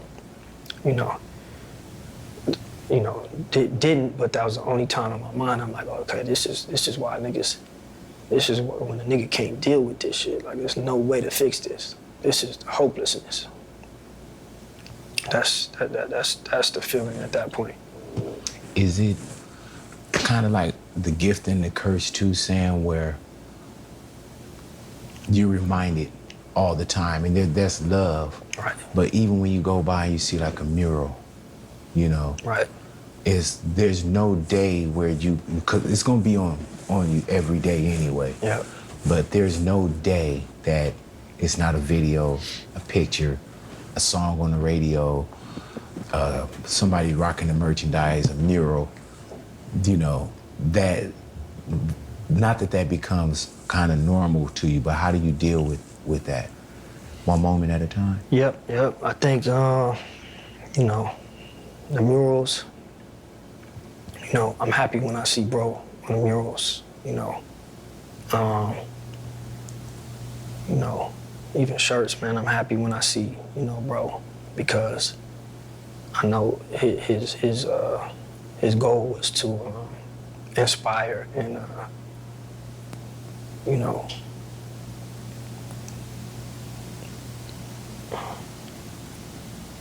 that's like proof.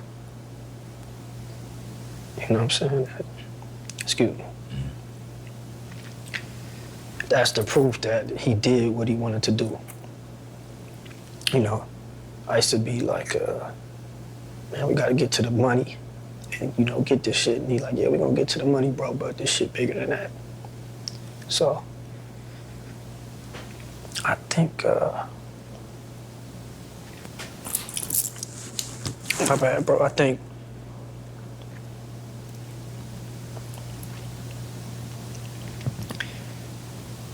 that's just a reminder, like bro lived his purpose. So it's a good thing.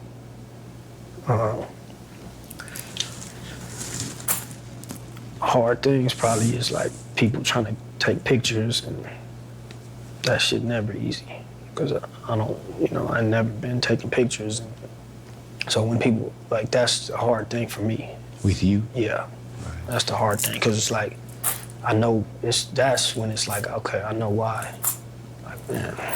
But obviously you understand why, so they're showing love to bro.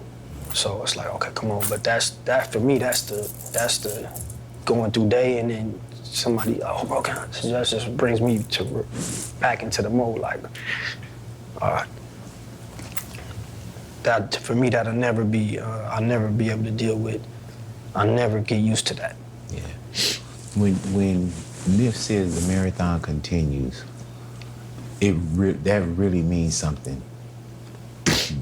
Either different today, or there's so much that's valid to those words, bro. Why is it important? And I mean, just the work that you guys been doing collectively with keeping the brands and ownership and taking care of the kids and the family, with the marathon continues, why is that so important to you, Sam?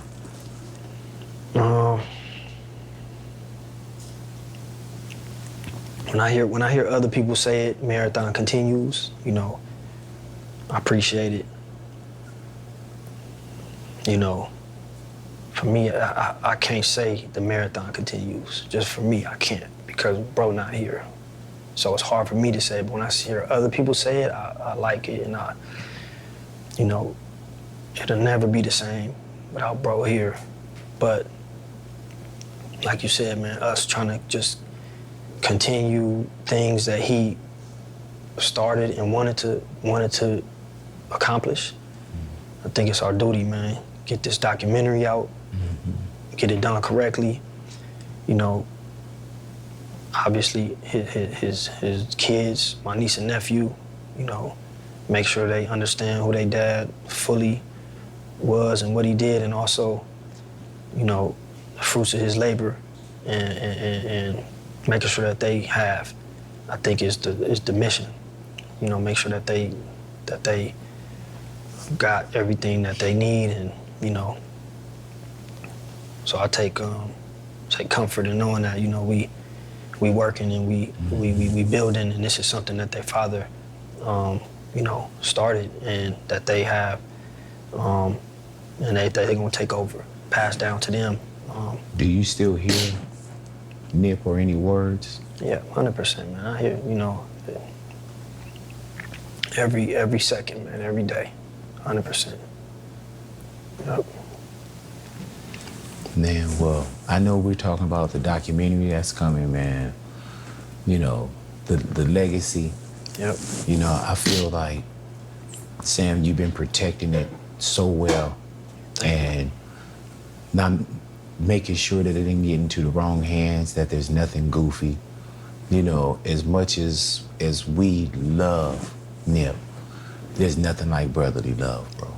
You know what I'm saying? And, you know, just to even get up every day is, I'm pretty sure at times it is, and I know it had to be extremely hard, because I know what loss is too. Yep. And man, like, bro, I really thank you for sitting down with us, man. Come on, thank you. You know, and I know, like I said, when we first started off, this is something that you do.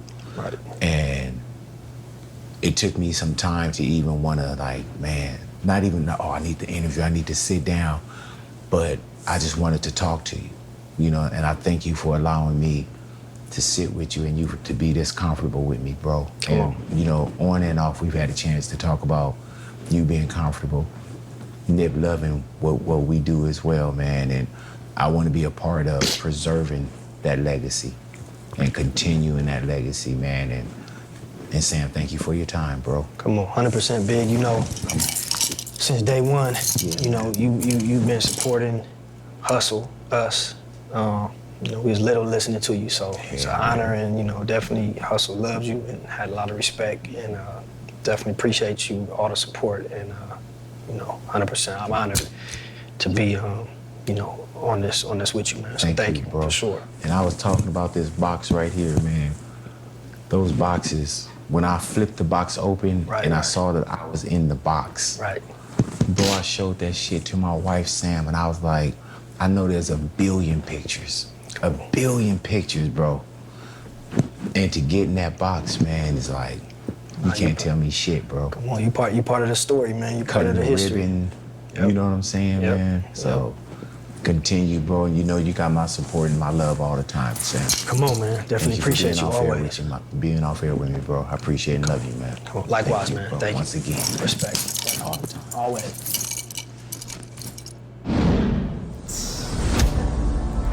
Yo, that's crazy, bro. Hold on. Damn, that was a good ass interview, bro. That was a good ass interview. Like I said in the beginning, there's nobody else who could have done this other than Big Boy, bro. Good interview, bro. Good interview. For me, that's the end of this video right here. Like, comment, subscribe. Let me know down below what you want to see me react to next. Follow me on IG. The links is down below in the description. I'm going to see y'all in the next one, bro. I'm going to holla at y'all.